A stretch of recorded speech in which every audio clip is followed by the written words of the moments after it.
Georgia, wherever it might be. What can we do about it? Because the Department of Justice, I mean, if there's evidence of that program, why not just turn it over to the Justice Department and say, and go to the courts and say, this has got to stop now. Here is the way in which it was done.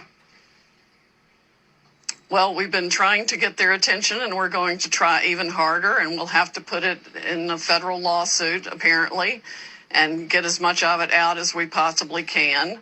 We have some excellent witnesses on the issue.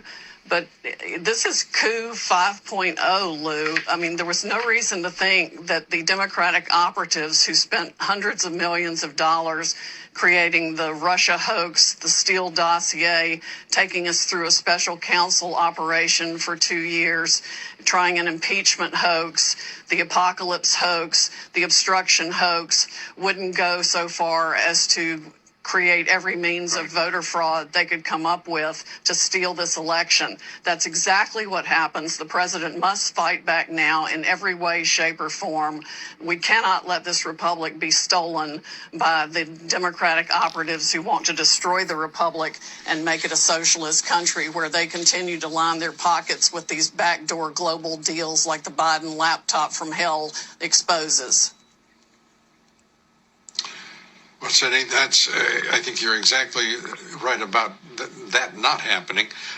Let's turn, Tom Fenton, you've pointed out in our discussions that these legislatures are Republican controlled.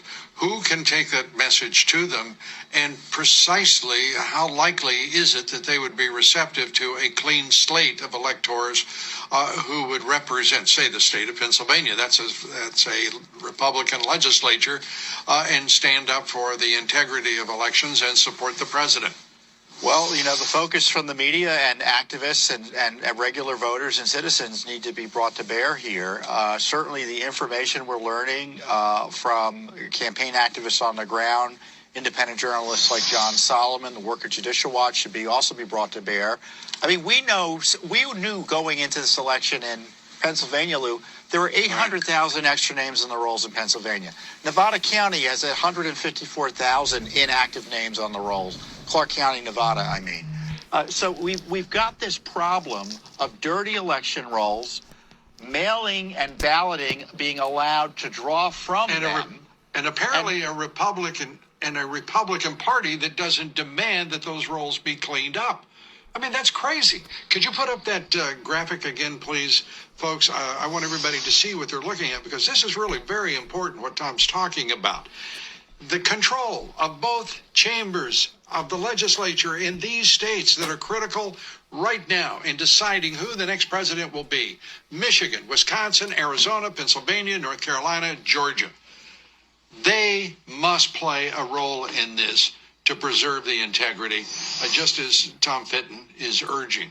And Sidney Powell, what you're breaking here tonight is extraordinary as well. We've got to go. We're at that point.